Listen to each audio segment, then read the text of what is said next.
Megaregions are where most people live and work, and while the largest megaregions exist in the Northeast, Great Lakes, Southern California, and Texas, the country has other megaregions that are just as important. Here are the United States' next top megaregions, how they work, and what makes each of them so unique. Welcome to Geography by Geoff. A few weeks ago, we ran through the top 4 largest megaregions in the United States by population and economy. But while that was fun, it left out other parts of the country that are also incredibly important. So, as a rare continuation episode, we're going to run through the next top 3 megaregions in the United States: Northern California, Florida, and Cascadia. But first, this week's podcast episode is all about the megacities of the world. If you didn't know, a megacity is a city with more than 10 million people living in it. This makes them particularly prominent within their respective country. If you want to learn more about megacities, how they formed, and what caused them to grow so dang large, then check out the podcast episode by clicking this link or checking out the description below. The Northern California megaregion is a sprawling, interconnected zone that serves as one of the most economically dynamic and culturally diverse areas of the United States. Extending from the San Francisco Bay Area up to Sacramento and Reno, Nevada, and down through Silicon Valley, Northern California has emerged as a significant hub of technology, innovation, and high-skilled labor, alongside established sectors like agriculture, tourism, and manufacturing.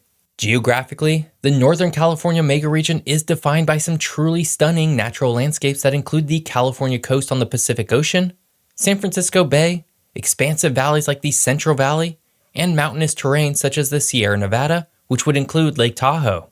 But while this megaregion extends all the way to Nevada in the east, the heart lies within the city of San Francisco, with about 4.6 million people in its metro area.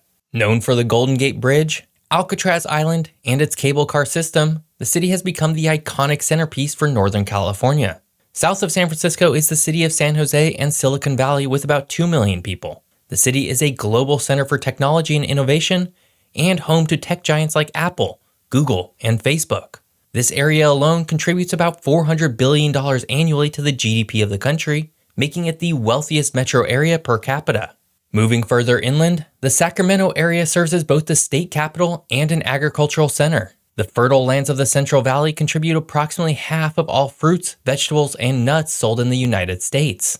Sacramento is home to about 2.4 million people, and, as a governmental center, it holds significant sway in state and national politics. In terms of population, this megaregion is one of the most densely populated areas in the United States, with about 16 million people. While this is not the most populated megaregion in this video, Northern California's population reflects a wide variety of cultural, ethnic, and social backgrounds, largely comprising of a variety of East Asian and Hispanic cultures that have consistently migrated to the region for over 100 years. Economically, Northern California is a powerhouse with a GDP that ranks amongst the highest in the world. If the region were its own country, it would have a GDP of approximately $1.3 trillion, making it the 17th largest economy in the world, above oil-rich Saudi Arabia. Despite its affluence and influence on the country at large, Northern California grapples with some pretty extreme challenges such as income inequality and housing affordability. Many people not in the tech industry, and even some who are, struggle to afford living within this region, but specifically San Francisco, Oakland, and San Jose. Furthermore, issues like wildfires and water scarcity present ongoing challenges for this region specifically. 1 down, 2 to go. Northern California is of course a very important megaregion, but as we're going to find out, the next 2 are very important in their own right. But first, if you're enjoying this video, hit that subscribe button. More fun geography videos are just a single click away. The Florida megaregion is a unique blend of cultural diversity, gorgeous beaches, and themed attractions that stretches from the Miami metropolitan area in the south to the Tampa Bay area on the west coast of the state, and extending northward to include Orlando and even Jacksonville in the far north. The geography of the Florida megaregion is marked by its extensive coastline. Of all megaregions in the country, the Florida megaregion has the most coastline by far at nearly 3,900 miles. This unique geography offers a combination of beachside living and maritime economy. The Everglades and the Florida Keys add to the region's diverse natural landscapes, providing both ecological significance and tourist appeal. That said, All of this natural beauty exists alongside sprawling urban development and industrial zones, illustrating one of Florida's biggest challenges: preserving its natural geography for future generations. Of course, anchoring the region is Miami, with about 6.1 million people in its metropolitan area, and serves as a gateway to Latin America with a vibrant multicultural atmosphere that's reflected in everything from its nightlife to its culinary scene. Not only that, but it's also a global hub for international trade, travel, and real estate. In the central part of the mega region is the city of Orlando, with a population of about 2.7 million people. Orlando attracts millions of tourists each year to its expansive theme parks led by the Walt Disney World Resort. The area is also near NASA's famous Kennedy Space Center. Over on the western coast, Tampa, with about 3.2 million people, presents a different side of Floridian life, away from the tourism that is often thought about the state overall. And Jacksonville, in the far north of the mega region, with about 1.7 million people, plays a vital role as a military and financial hub for the state, as well as a significant port city. In terms of its economy, the Florida mega region thrives on tourism, but that's not all. While the theme parks, beaches, and cruises are an integral part of the state's economic landscape, Florida is also a major player in agriculture, particularly in the production of citrus fruits like oranges. Additionally, it's a hotspot for retirees, which brings its own set of economic and social considerations, including a focus on healthcare and senior services. When we talk about trade, the Florida mega region is globally interconnected like most other mega regions, but ports like Miami, Tampa, and Jacksonville serve as critical links between the United States and Latin America in ways that few other mega regions do.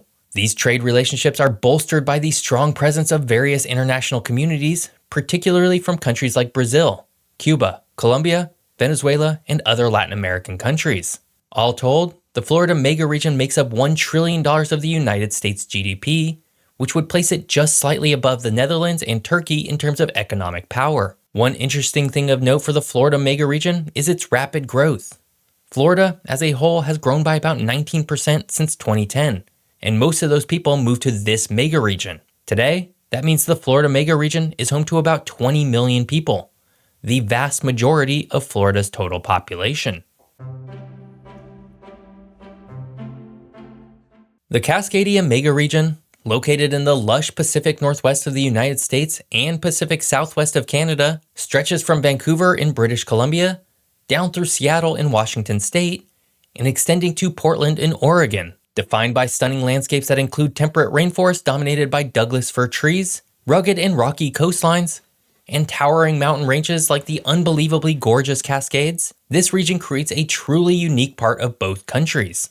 But Cascadia is not just about natural beauty. It's a region of innovation and enterprise, with a particular focus on technology, aerospace, and apparel industries. The anchor city of the region would be Seattle, with about 4 million people. The city is home to corporate giants like Amazon, Microsoft, Nintendo, Boeing, T-Mobile, and many more, making it a global center for technology and software development. Vancouver lies to the north with about 2.8 million people and comes with its own diverse economy, with a particular emphasis on film production.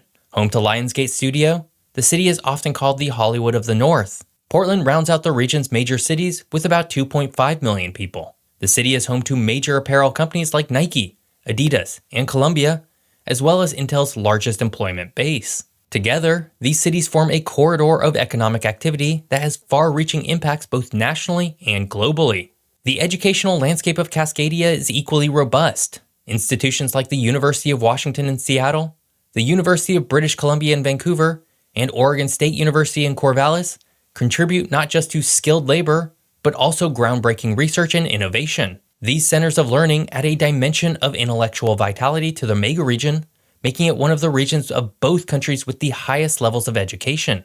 All of this combines to create an incredibly strong economy. Overall, the GDP of Cascadia is estimated to be about $900 billion per year, making it larger than Switzerland and about the same size as Turkey. Ports in Seattle, Tacoma, and Vancouver are critical for trade activities, particularly with Asian markets. And due to the rich agricultural diversity in the Willamette Valley, the port in Portland has a surprisingly large role in the exporting of grain and agricultural products. Going back to the physical geography of this region, its natural beauty can't be understated. Home to world-famous stratovolcanoes such as Mount Rainier, Mount Hood, Mount St. Helens, and about 15 others, this region has a very prominent geographic topography. More than that though, it's also home to one of the world's great rivers, the Columbia River, which over time carved out the Columbia River Gorge, an incredibly lush and strikingly beautiful area outside of Portland.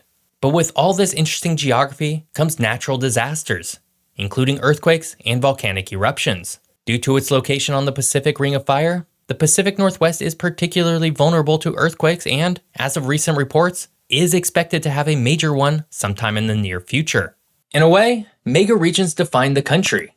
It's where the vast amount of economy and culture occur. And while these three weren't as large as the top 4 megaregions in the country, they still contribute to making the United States and Canada, well, the United States and Canada. On the next Megaregions episode, we're going to cover the final 3 US megaregions. So stay tuned. I hope you enjoyed learning more about these 3 megaregions of the United States.